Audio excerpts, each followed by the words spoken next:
Hey guys, welcome to week 5 of the 8-week plan for the GenZ for Jesus Bible plan.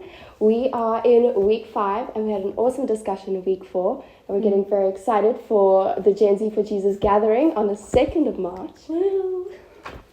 But today we're talking about the church and the Bible. I had some personal revelation with the scripture. Like you said, it was all these details and it was describing this wonderful church. But so many of the details while I was reading it, it felt so unnecessary. And I was going through it and I was like, this is why the Bible's so long. It's all these unnecessary details. And then I started reading the commentaries and I saw how God's faithfulness came through in all of the details. And but everything in his word is special and everything has meaning. And it made me think of 2 Timothy 3 verse 16 to 17 where it says that all scripture is God-breathed and is useful for teaching, rebuking, correcting, and all of those things. So that I thought it was awesome, especially when I was going through faithfulness, because the whole commentary had a thing for 7 different things that the Bible teaches us through this, and how it foreshadows Jesus and reveals things about Jesus. And I went through the first one and I was like, okay. And then I went through the second one, which was faithfulness. And when I saw how God's faithfulness really comes through in all those tiny little details, my mind was blown. And it says, in God's faithfulness, God's miraculous details include the exact day, month, and year that Solomon began to rebuild or to build the temple. At first sight, it seems a bit extra and unnecessary, but the date shows God's faithfulness because it was the anniversary of the Jews' deliverance. And it was exactly 480 years after God fulfilled his promise to bring the Jews out of Egypt. And God directed Solomon to begin building the temple on that day. And I thought that was so impressive because that's why they included the day, the month, the year. It was to the day, 480 years. That is so interesting. Yeah. God is so... Intentional, yeah. It is very interesting. So our next piece of scripture was Psalm 69, which was David's zeal for God's house. And now we've just seen how Solomon, his son, has gone into such great detail with building and recording the building of the house, the church, the temple. Yeah, this piece of scripture really, this was so good. It was the passion that David had for God's house. It says even in verse 9 that passion consumed David, that it consumed him. Now the translation says eaten up by. That is so cool. And I mean, and then it also says that that even the insults that the insults that they give, that they insult God with, it also affected him as well, because he's so passionate about God and passionate about his house and everything. And when we are passionate about something, the embarrassment that he went through, it wasn't a nice feeling. It really wasn't. But he didn't take God on for that. He went to God and asked God, Lord, just help me through this trying time. I don't know how to handle this. And we know as well that who we can run to when we are exhausted or embarrassed, or if you are willing to be embarrassed and humiliated for him. That's what matters. It's not a nice feeling. It's not something nice to go through. I mean, he even said that his brothers acted like they didn't know him. Imagine if our family, if we get to a family gathering, if they say oh, I don't know you, because they're too humiliated to say. That must be so difficult. But still, he went to God and said, Lord, I need you to help me through this. That was just so beautiful. I agree. I think the deep affliction that he was under, it says he was in deep waters. And it made me think of learning to surf and being hit by a wave. And sometimes you just don't know which way is up and you get held under. And when you finally reach the surface and you're gasping for air and you're coughing, another wave comes. And I think sometimes life is like this. but still he was consumed by just his desire for God's will and for building God's house. And I think that was beautiful.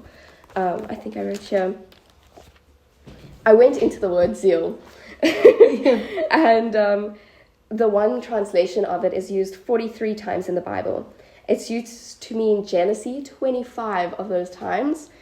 8 times it means envy, and only 9 times is it used as actually zeal.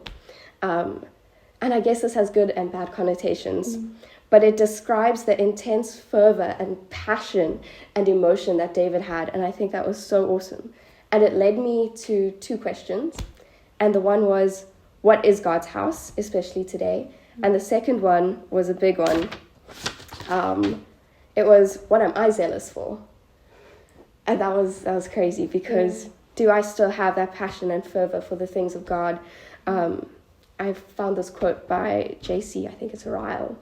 And he said that zeal is a burning desire to please God, to do his will and to advance his glory in the world in every way possible. And I had to think, does this describe me? And I had to really search my heart, and I had to help God to search my heart for this. Yeah. And I think it's a great question for us to ask ourselves, like, do we burn with that zeal for God and for his will, for all of his kingdoms to advance? And Oh, that is so beautiful. Yeah. That is definitely, that gives you something to think about as well. Like, am I willing to like go after his heart so much that it actually shows in like my actions and everything, and whether or not it's embarrassing in the ways people are backing you up or not. Yeah. Because at the end of the day, God is backing you up, and that's what really, really matters as well. And I think even Jesus, at the end of the day, we need to remember that even Jesus was rejected by the people, but he knew that he knew that he was chosen by God for great honor. So I'm going into like 1 Peter 2. That was our other verse of our other scripture of that we are the church. It says that you who trust him will recognize the honor that God has given you. And because of that honor, we need to be sure to live accordingly. And in verse 12, it says, for the eyes of the Lord are on the righteous, and his ears are open to their prayers, but the face of the Lord is against those who do evil. And then in my translations, it also says that you need to be, how you live among the unrighteous is very important as well, because that's how you show who God is. We get to show people who God is and his love, and that is just so beautiful, because we are the church as well. And that to me, that was just so interesting. And it was interesting to see how all these scriptures also just connect and talk to each other as well. Yeah, I think for the scriptures connecting, I'll go back to another revelation I had in Peter, but the way they connected for me was the zeal that was connected to God's house for David was evident in his desire to build the temple. And it's also in the delight and preparation he made for the temple so that his son Solomon could build the temple eventually. And that's how those two kind of joined, because it was David and his zeal for the house, and then it was Solomon building the church. It was awesome, and it was that faithfulness to build it exactly the way God had told David to build it. And then we go to building God's house today, and if we consider us as being the church, which was the heading, we are the church. If we're the house of God, it requires construction, and it involves that hard work, and the dedication of it is just an occasion for ongoing praise. And I think that keeps us humble, and it allows the Spirit to dwell in us, and he says it like a good builder.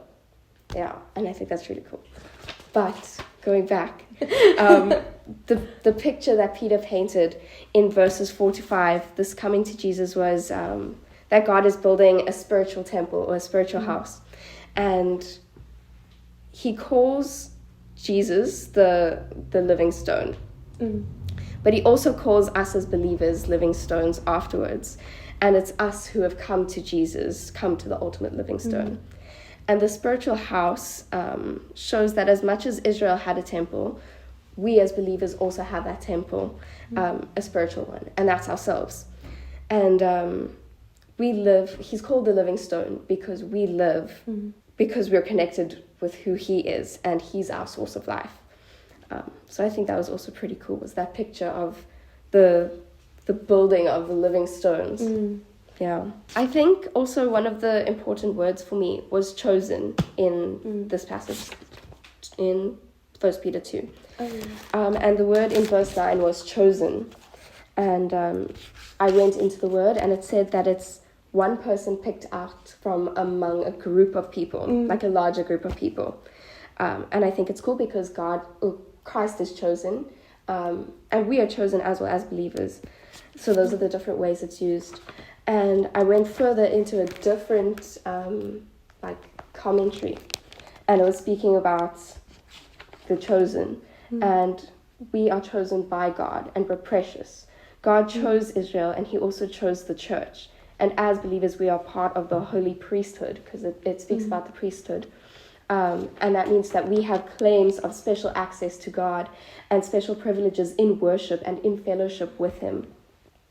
And as believers, we're our own priest before God. And I know that sounds very high and mighty, but we don't need any mediator except Jesus to speak directly to God. And I think that's what they're trying to put there. Yes, we need to be plugged into a church. Yes, we have to belong to a church. But we have Jesus, the highest priest of all, in us. And that allows us direct access to God, which I think is really beautiful. So I think what all of it boils down to and brings us back to is God's faithfulness in 2 Chronicles 3. And I think this is the foundation that we can lay.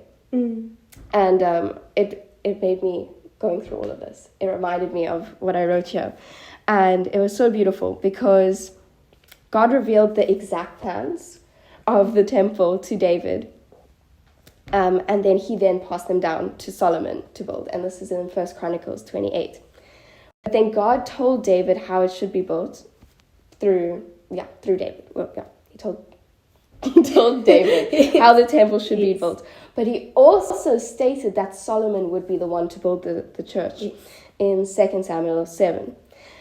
God wants us to faithfully live by his word, even if we don't understand it. And I think that's such a good thing to cling on to and to hold on to when we are advancing God's house and God's church and his kingdom in this world today, and also within ourselves, to remind us of his faithfulness and that he will deliver on his promises.